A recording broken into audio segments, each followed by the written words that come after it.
vocês anotem, deixem anotado essas perguntas, porque quando tiver as aulas, se vocês ainda tiverem essas dúvidas, vocês podem ficar à vontade, porque vai ser bem destrinchado para todo mundo. Beleza? Já na hora para a gente começar? Amém. Pai, muito obrigado por mais um dia. Senhor, venha abençoar cada um que está aqui hoje nessa sala.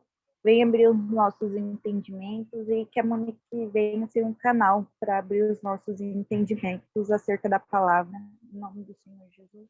Amém. Amém. Bom, gente, vamos lá. Na semana passada, o Ian, né, começou introduzindo aí sobre o DNA, que essa matéria é fantástica, né? Eu ouvi a aula, foi muito legal, ele explicou muito bem. Só um minutinho, gente. Bom, eu vou recapitular algumas coisinhas só para a gente poder dar continuidade, tá? Então, ele falou sobre DNA celeiro, né? E sobre sermos uma igreja apostólica, né? Então, de forma básica, foi explicado, né, sobre como nasceu a Celeiro e sobre o conceito de uma igreja apostólica, que é uma igreja que tem na direção um apóstolo, né? E que se fundamenta na visão e ensinamentos de Jesus sobre os ministérios e doutrina apostólica, certo? Então, assim, eu queria muito que vocês anotassem, porque hoje nessa aula tem bastante versículos, então não vai ter, assim, muito tempo de eu ficar pedindo, talvez, para vocês lerem aí, então seria interessante vocês já estarem com papel e caneta, 2 de preferência, porque se uma falhar, a outra já vai estar no pente. Anotem bastante, para depois vocês estarem estudando, né, porque é algo legal que foi falado no encontro, é que, gente, essas coisas todas estão à nossa disposição ali na Bíblia, para a gente conseguir estar estudando. Então, nós precisamos sair dessa zona de conforto também, de só ouvir os versículos, talvez tirar uma dúvida numa aula, porém, chega em casa ou depois, né, decorrer da semana, a gente não digerir isso. Então, uma dica para vocês, anotem e depois estejam estudando, né, pedindo direcionamento do Espírito Santo, clareza, para vocês estarem realmente se fundamentando dentro dessas aulas que estão sendo dadas. Isso é muito importante. Então, sobre esse básico aí da aula passada, né? Eu queria ler Atos 2:42, que a gente já cansou de falar sobre, porém vou estar lendo novamente, né? Sobre sermos, né, uma igreja apostólica, que diz assim: eles se dedicavam ao ensino dos apóstolos e à comunhão, ao partir do pão e às orações, né? E em Efésios 2:20 diz assim: edificados sobre o fundamento dos apóstolos e dos profetas, tendo Jesus Cristo como pedra angular. E eu queria dar uma ênfase nesse Efésios 2:20, né? Porque aqui o apóstolo Paulo diz que a igreja, ela é edificada sobre o fundamento dos apóstolos, profetas, né? Significa que a igreja, como corpo de Cristo, é considerada como um edifício, o templo de Deus que está sendo construído sobre Cristo, né? Sendo os ministros responsáveis como administradores e supervisores do trabalho, né? Então, de uma forma assim, para vocês entenderem, os 12 apóstolos de Cristo não foram substituídos por outros, né? Eles foram únicos em seu tempo, mas os ministérios de governo constituídos por Cristo, né, a partir deles, que foi colocados na igreja para construir, edificar e aperfeiçoar seu corpo, né, sem sair do principal fundamento que é o mesmo Cristo, continua, né? Então, o ministério apostólico profético é considerado o principal fundamento, né, ou coluna, e os outros ministérios ao lado deste foram colocados para ajudar nessa construção da igreja até a volta de Cristo. E eu queria começar perguntando, gostaria aí que a maioria respondesse para mim, né, quais as características, né, ou seja, traços, algo distintivo, né, diferente que você identifica que a Celeiro possui, diferente de outras igrejas que você conhece? Quem quiser responder pode abrir e responder. Eu acho que o fundamento da palavra. Legal. Quem mais? Vamos lá, gente, me ajudem, interajam comigo. Pensem aí alguma coisa que vocês viram de diferente na Celeiro para as Nações, que em outras igrejas que vocês passaram, que vocês conhecem ou ouviram falar, não tem.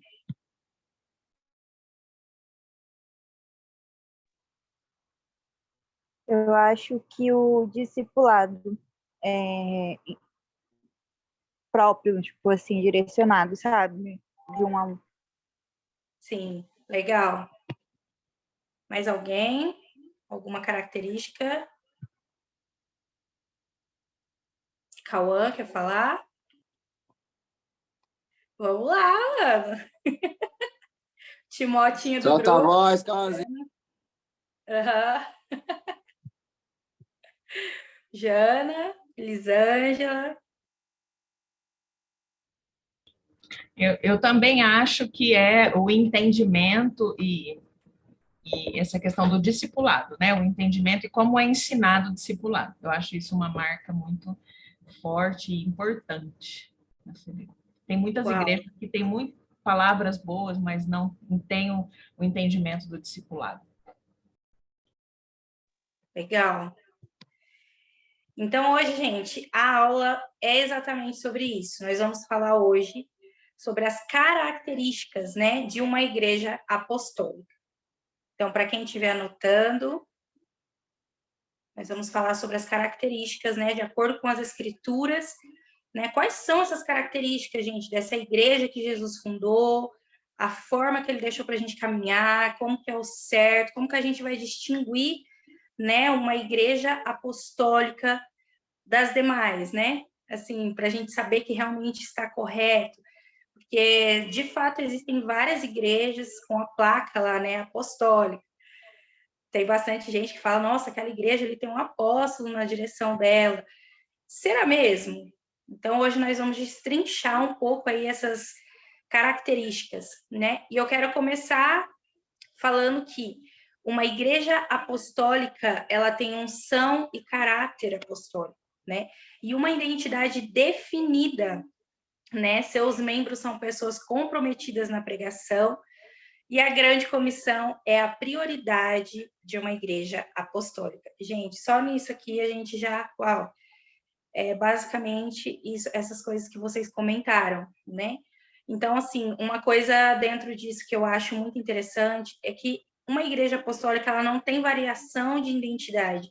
Tipo, hoje é assim, amanhã não é mais, hoje faz de um jeito, amanhã faz de outro, não. Existe uma identidade definida, né? E as pessoas estão comprometidas realmente na pregação, né? Na grande comissão, e isso é a prioridade, né? O que é a grande comissão, gente? Foi a última instrução dada por Jesus, né? Aos seus discípulos, para que eles espalhassem seus ensinamentos para todas as nações, né? Então, em Mateus 28, do 19 ao 20, vai dizer isso. Para quem estiver anotando, Mateus 28, do 19 ao 20. Se alguém quiser acompanhar também, gente, isso é muito importante. Diz assim: portanto, ide, fazei discípulos de todas as nações, batizando-os em nome do Pai, e do Filho, e do Espírito Santo, ensinando-os a guardar todas as coisas que eu vos tenho mandado. E eis que estou convosco todos os dias, até a consumação dos séculos. Amém. Então, aqui já é um pontapé inicial para a gente entender a principal característica, vamos dizer assim, né? Que realmente foi como a Elisângela falou, né? Sobre essa pregação, sobre realmente a gente dar essa importância nesses ensinamentos, né? E na grande comissão. Alguma dúvida até aqui, gente? Ou eu posso continuar? Me deem um ok aí para eu saber que tá tudo certo. Ô, Moni, Hum. só deixa eu ler o que a Nanda escreveu. O Vitor, ele respondeu tudo aquela pergunta anterior. E a Nanda, ela falou assim, eu acho que o equilíbrio do ensino da palavra com o discipulado e a comunhão. Muitas igrejas têm muita de comunhão, dizem que vivem em família, mas não tem palavra, tem alimento superficial. Outras têm muitas palavras, ensino, mas faltam como família. Só Uau, isso. de fato, gente. É uma característica muito importante. Porque, assim, de fato, a gente pode entender que 99 não é 100%. Não estou aqui falando, gente, que a nossa igreja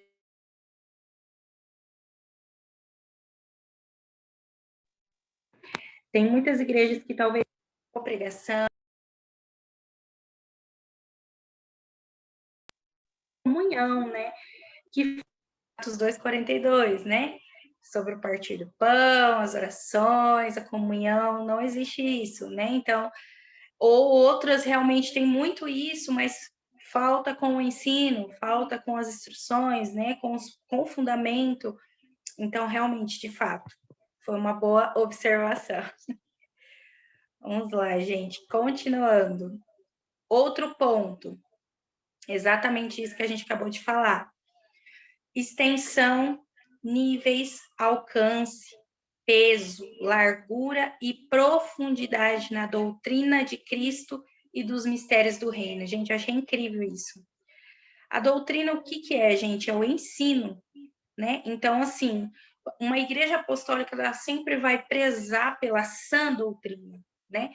Porque ensinos tem vários, interpretações tem várias, né? Mas a sã doutrina, aquilo que realmente é falado na Bíblia, aquilo que realmente é o fundamento que Jesus deixou, né? Vou dizer raro, gente, porque eu mesmo não conheci, né? Uma igreja que realmente prezava pela sã doutrina, né? Então, se você jogar aí no Google, a doutrina significa conjunto coerente de ideias fundamentais a serem transmitidas, ensinadas, né? E sobre isso, em 1 Coríntios 3:11, Paulo fala assim: porque ninguém pode pôr outro fundamento além do que já está posto, o qual é Jesus Cristo.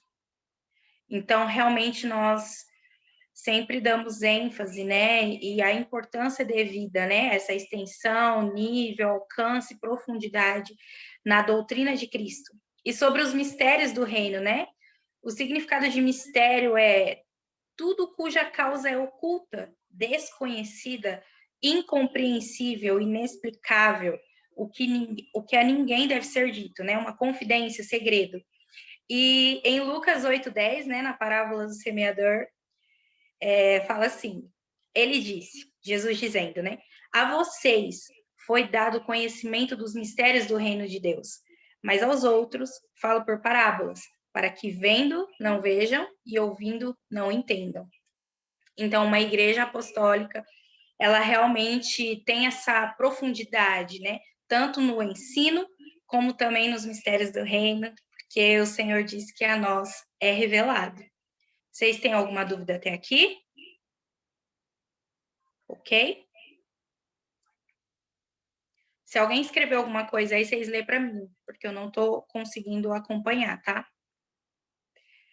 Outro ponto, gente, uma característica incrível de uma igreja apostólica. É uma igreja que tem poder e autoridade para destruir e derrubar o que antes não foi possível. Um exemplo, gente, sofisma, que é falso ensino, né? Heresias, igual está tendo essa série na igreja do Mentiram para Nós. A gente está aprendendo, né, sobre o que é realmente igreja, né? Então derrubou muitos falsos ensinos, falso entendimento também muitas vezes da nossa parte, porque não tínhamos assim alguém que realmente tinha essa clareza para estar nos ensinando. Então a gente por muitas vezes entendeu de forma incoerente, errada. Então, a igreja apostólica, ela tem, né, esse poder e autoridade para destruir e derrubar tudo isso. E quando uma igreja apostólica entra, né, nessa dimensão, consegue fazer coisas sobrenaturais, porque a unção apostólica libera graça à igreja. né? Então, em Atos 2:43, fala assim: em cada alma havia temor, e muitos prodígios e sinais eram feitos por meio dos apóstolos.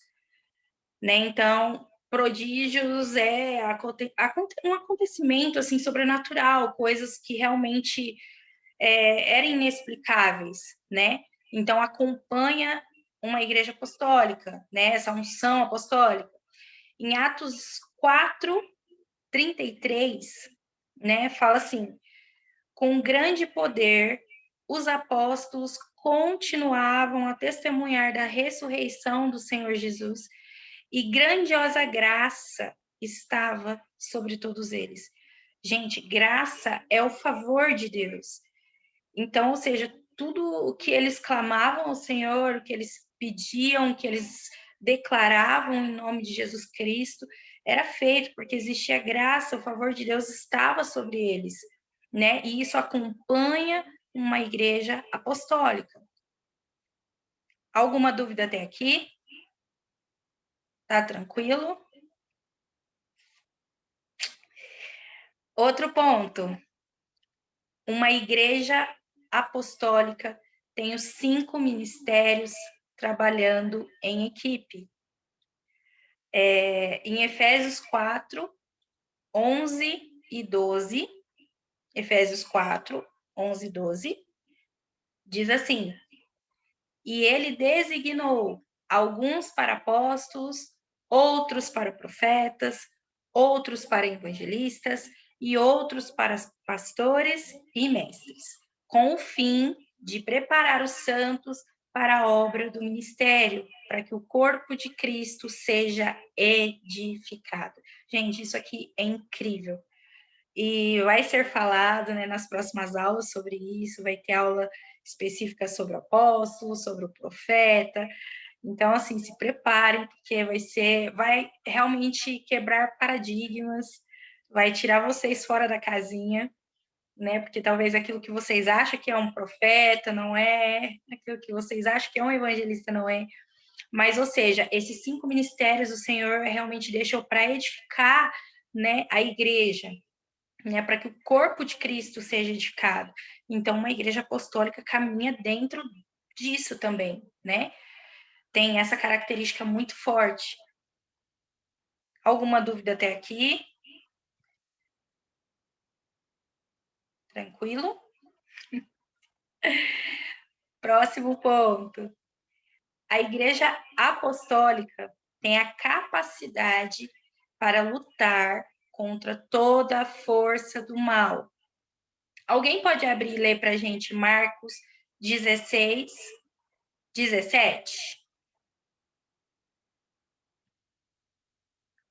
Quem abrir pode ler, por gentileza.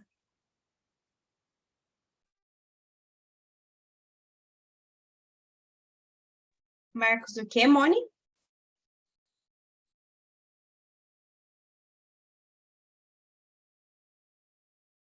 Peraí, gente, que eu tô sofrendo um pouco com a divisão de tela. Marcos 16, versículo 17.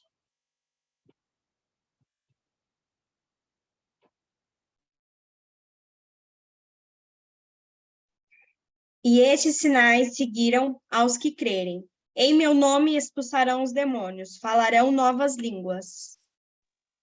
Uau! Ou seja, tem a capacidade para fazer isso. E em 2 Coríntios 10, do 3 ao 5, diz assim, se alguém quiser acompanhar, 2 Coríntios 10, versículo 3 ao 5. Pois embora vivamos como homens, não lutamos segundo os padrões humanos. As armas com as quais lutamos não são humanas, pelo contrário, são poderosas em Deus para destruir fortalezas. Destruímos argumentos e toda pretensão que se levanta contra o conhecimento de Deus e levamos cativo todo pensamento para torná-lo obediente a Cristo. Gente, esse versículo é incrível. Meu Deus, eu acho que só nisso aqui já dá para você entender, né, como que assim, fundamental isso numa igreja. Por quê, gente?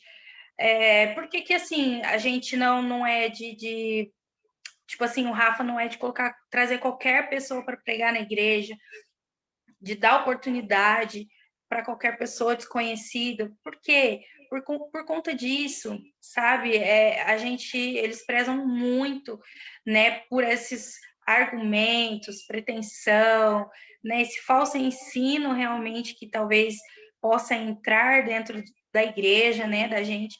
Então, aqui em 2 Coríntios fala que embora a gente viva como homens, ou seja, como pessoas normais, carnais, né, nós não lutamos segundo os padrões humanos, né? E que nós temos o poder, né, em Deus para destruir fortalezas, argumentos e pretensão que se levanta contra o conhecimento de Deus, né? E ainda temos esse poder de levar cativo todo pensamento para torná-lo obediente a Cristo.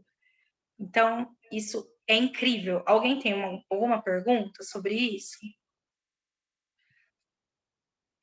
Posso continuar? Próximo ponto. Uma igreja apostólica também, ela tem como característica, né, primícias e ajudar os necessitados. Tem bastante versículos aqui, não vai dar para ler todos, porém eu queria que vocês anotassem aí para quem está anotando para depois estar lendo sobre isso, tá? Malaquias 3, versículo 8 ao 12. Malaquias 3, do 8 ao 12. Atos 2, versículos 43 a 47. Atos 2, do 43 ao 47, fala sobre isso. 2 Coríntios, capítulo 9. 2 Coríntios 9, versículos 6 ao 15. E Filipenses, capítulo 4, versículos 18 e 19.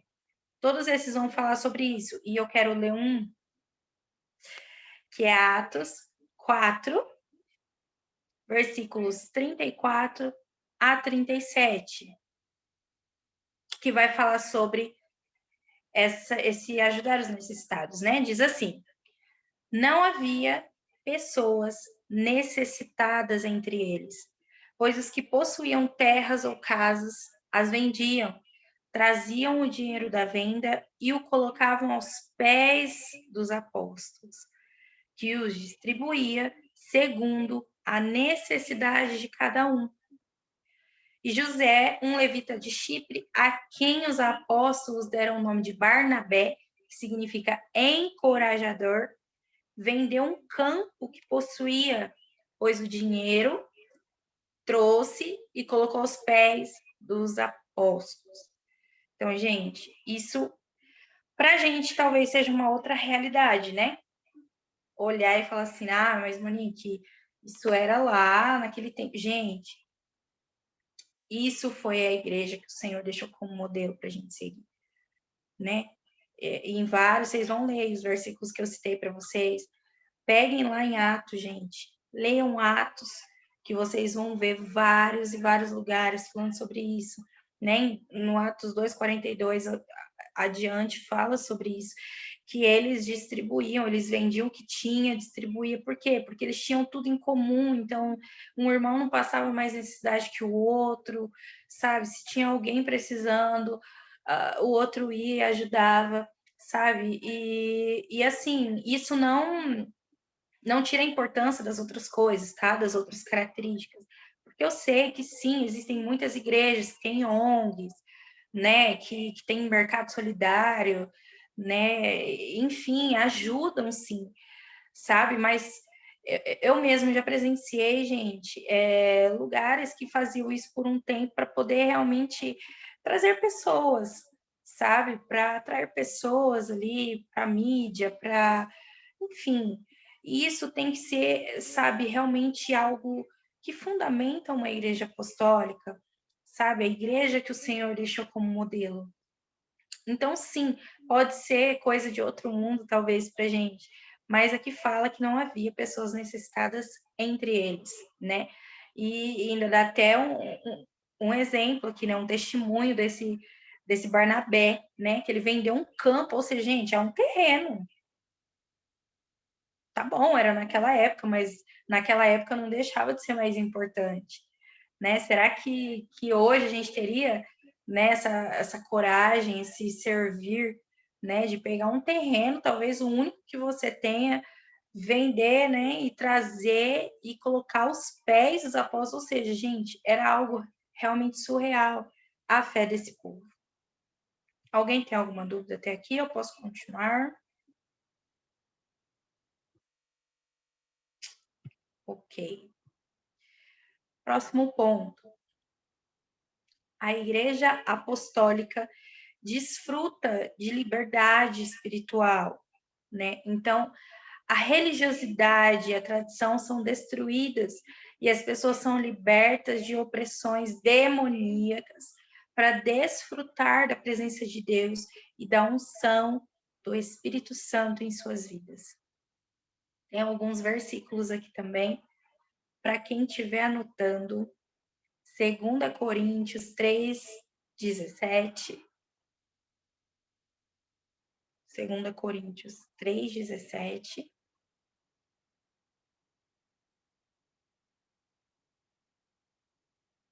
Hebreus 10:19.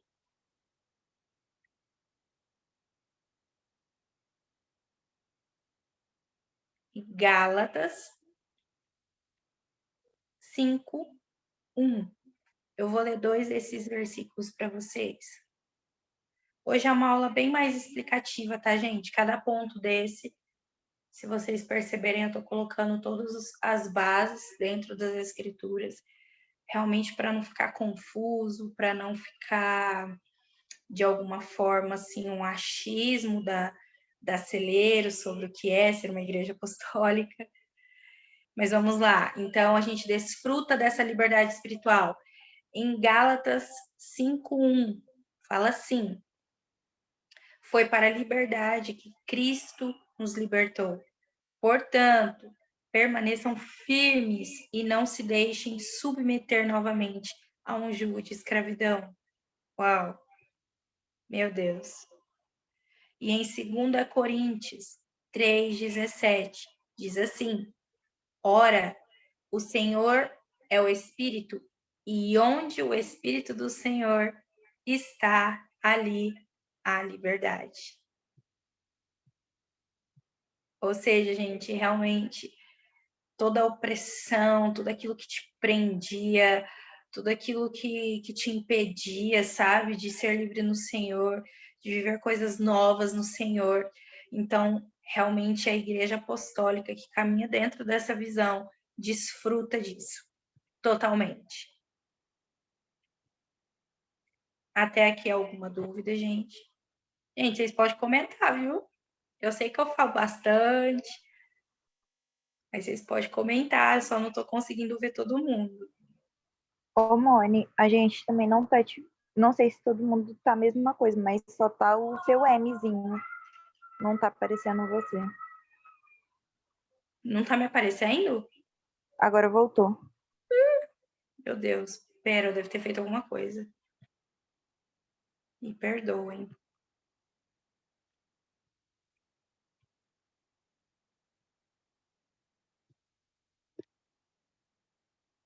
Sumiu ou eu tô aí?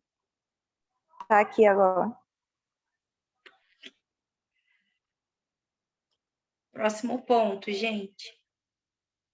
Uma igreja apostólica, ela se move em curas, milagres e prodígios. Se vocês estiverem anotando, Marcos 16:18.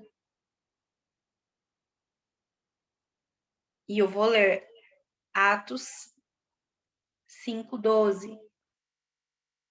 Fala assim, gente: os apóstolos realizavam muitos sinais e maravilhas entre o povo. Todos os que creram costumavam reunir-se no pórtico de Salomão. Ou seja, havia muitos sinais e maravilhas entre o povo, através dos apóstolos. E Atos 14:3 diz assim: Paulo e Barnabé passaram bastante tempo ali falando corajosamente do Senhor, que confirmava a mensagem de sua graça, realizando sinais e maravilhas pelas mãos deles. Gente, isso é muito incrível. E isso é muito sério, vamos dizer assim. Porque às vezes a gente não dá tanta importância para isso. Porém, aqui na palavra fala que ele confirmava a mensagem de sua graça, realizando sinais e maravilhas pelas mãos deles. Isso é incrível. Isso é muito incrível. Eu vou repassar só cada ponto, tá? Para quem estiver anotando. Então, primeiro, uma igreja apostólica tem unção e caráter apostólico e uma identidade definida, firmada, né? Seus membros são pessoas comprometidas na pregação e a grande comissão é a prioridade da igreja. Outro ponto, extensão, níveis, alcance, peso, largura e profundidade na doutrina de Cristo e dos mistérios do reino. É uma igreja que tem poder e autoridade para destruir e derrubar o que antes não foi possível. Falsos ensinos, enfim, né? E quando entra nessa dimensão, consegue fazer coisas sobrenaturais, porque a unção apostólica libera graça à igreja, né? Ela também tem os 5 ministérios trabalhando em equipe, que vai ser falado e vai ser aulas incríveis. Também tem a capacidade para lutar contra toda força maligna. Também caminha a partir de primícias e ajuda os necessitados e desfruta, né, dessa liberdade espiritual, de opressões, enfim. E se move em curas, milagres e prodígios. Então, gente, resumindo para vocês, a igreja que Jesus fundou não é ultrapassada, brega, sem noção, enfim, aquilo que talvez muitas pessoas ou muitos pastores, talvez líderes já falou, talvez até mesmo um amigo, um familiar, gente, não é, né? Tanto que a palavra primitiva, né, que se fala tanto a igreja primitiva, significa que é o primeiro a existir, né, que coincide com a origem de algo inicial, original.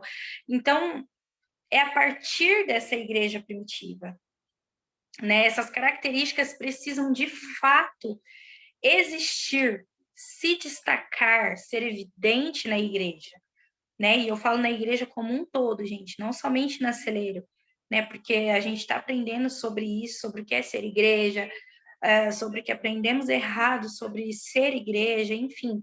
E isso é para o corpo de Cristo, né? Não só a Celeiro, mas para todos. Então, assim, foi a igreja que Jesus fundou, né? E nos deixou como modelo. Então, precisamos estar atentos, sabe? Principalmente aquelas placas que diz apostólica, né? Aquela igreja que fala, é o apóstolo fulano de tal. Será, gente? Vocês vão aprender sobre o que é um apóstolo. Então, com isso, vocês vão conseguir identificar realmente, né? Se essa pessoa que se diz um apóstolo é um apóstolo mesmo, de acordo com as escrituras, né? E principalmente essas igrejas que se diz apostólica, né? Não por ser um nome legal, que chame atenção, ou uma simples nomenclatura cristã, né? Mas saberemos se de fato ela caminha no ministério apostólico profético por viver dentro, né, desses padrões citados nas escrituras, né, que a gente falou aqui nessa aula, e exercendo, né, esses princípios deixados por Cristo, na qual a gente caminha e precisamos dar continuidade, né? Assim como eu falei agora sobre a igreja primitiva ser um modelo para ser dado continuidade, né? Então, a gente precisa realmente caminhar dentro disso. Até que ele venha, né? Até que ele volte dentro desses princípios, e essas são as características de uma igreja apostólica. Alguém tem algo para falar? comentar sobre? Não? Vocês conseguiram entender, gente? Se tiver dúvida, vocês abrem o microfone aí e fala. Aproveitar que o Ianzinho está na aula. Brincadeira, brincadeira, Ian. Mas é isso, gente. Era uma aula mais explicativa mesmo hoje, né? Sobre essas características, né? Já para vocês ir se familiarizando, porque as próximas aulas vai ter, assim, uma enxurrada de informações. Então, não faltem. Realmente estejam atentos, anotem, perguntem, porque, assim, vai ser fundamental essa matéria na caminhada de vocês, na vida cristã, na sua vida, porque realmente vai tirar a gente da zona de conforto e vai nos ensinar coisas que vocês vão ficar assim, meu, não acredito. Hoje era sobre isso, essas características. Ian, você quer falar alguma coisa? Não, mãe. Perfeito, isso aí. Bom, gente, então é isso. Vai ter um tempinho aí, a gente acabou mais cedo, eu achei até que ia atrasar, mas a gente acabou mais cedo, vai ter um tempinho para a gente voltar para a aula de discipulado. Tchau, gente!